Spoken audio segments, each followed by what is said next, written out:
नहीं, हम मेहता जी को छलांग नहीं लगाने देंगे। शहर को उनकी आवश्यकता है और हम सभी लोग साथ मिलकर इस विषय का विरोध कर रहे हैं।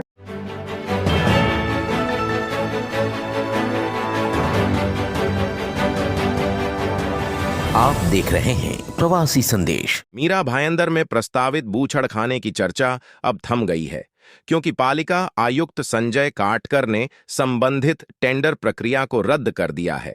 लेकिन अब ये कत्लखाना निरस्त करवाने को लेकर स्थानीय नेताओं में होड़ मची हुई है। इस मुद्दे पर सबसे पहले विरोध करने वाले पूर्व विधायक नरेंद्र मेहता ने कत्लखाना रद्द होने पर कहा कि उन्होंने उप मुख्यमंत्री देवेंद्र फडणवीस से बात करके बूचड़खाना रुकवाया है। इसी तरह वर्तमान विधायक गीता जैन ने दावा किया कि उन्होंने आयुक्त से मिलकर कत्लखाना रुकवाया है। कत्लखाने के मुद्दे पर भाजपा नेता एडवोकेट रवि व्यास ने भी मुखर होकर आवाज उठाई थी। यही नहीं, तमाम हिंदू संगठनों की तरफ से बीएल भारद्वाज ने पालिका मुख्यालय पर मोर्चा निकालकर कत्लखाना रद्द करने की मांग की थी। प्रवासी संदेश पर यह रिपोर्ट तैयार किया है हमारे प्रतिनिधि अभिज्ञान उपाध्याय ने, जिसमें शहर के नेताओं को कत्लखाना रद्द करवाने का श्रेय लेते देखा जा सकता है। हमारा आरोप है, था और है भी कि ये जो है काम विधायक के मर्जी से ही हुआ है, उनका इसमें संगन मत है, वो कितनी भी सफाई दे। और आज भी इस बात पे हम कायम है और हमारी आंदोलन की पूरी तैयारी चल रही थी। देवेंद्र फडणवीस जी का फोन हमें आया और फिर उन्होंने कमिश्नर से बात की और कमिश्नर साहब ने उनके फोन के बाद मात्र 4 से 5 मिनट के अंदर वो टेंडर वेबसाइट से उतार दिया। और कमिश्नर साहब ने भी कहा सर साहब का फोन आया था, मैंने उससे हमने कैंसिल कर दिया है।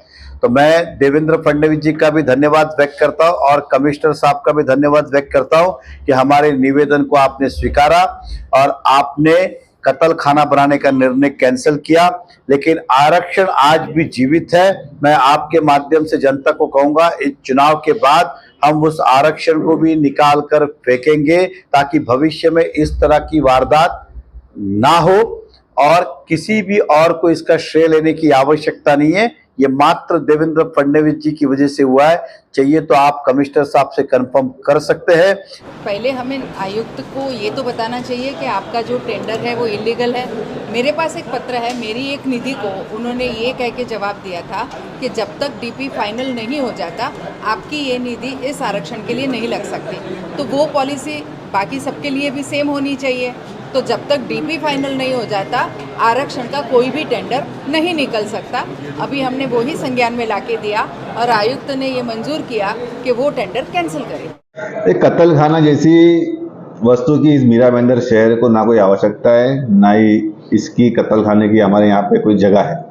जिस तरीके से आनंद फानंद के अंदर चोरी छुपे ये जो कत्लखाने की निविदा निकाली गई है और जिसके अंदर जो समय सीमा थी वो भी समय सीमा केवल 5 से 6 दिन की दी गई है, तो ये ऐसी क्या आपत्ति आ गई कि इन्हें इतना अर्जेंटली इस कत्लखाने की मंजूरी भी दे दी और टेंडर भी निकाल दिया। इसका भारतीय जनता पार्टी ने तीव्र विरोध किया है और मैंने मुख्यमंत्री और माननीय हमारे सर्वोच्च नेता देवेंद्र जी और माननीय आयुक्त को पत्र भी लिखा है कल ही और कहा है, चेतावनी भी दी है कि इस कत्लखाने को तुरंत आप जो निविदा को रद्द करें और हमारे शहर के अंदर कत्लखाने की कोई आवश्यकता नहीं। हम मेहता जी को छलांग नहीं लगाने देंगे। शहर को उनकी आवश्यकता है और हम सभी लोग साथ मिलकर इस विषय का विरोध कर रहे हैं।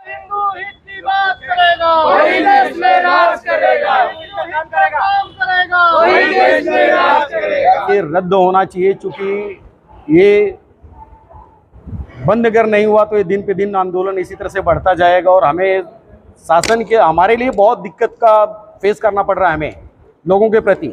यानी कि ये डेली आंदोलन दिन पे दिन बढ़ता जाएगा। इसके लिए जल्द से जल्द इस पर कोई ना कोई रोकथाम किया जाए और अपने सनातन धर्म के जितने लोग हैं उनके साथ न्याय मिले। प्रवासी संदेश को लाइक करें, शेयर करें, कमेंट करें, सब्सक्राइब करें और बेल आइकन जरूर दबाएं।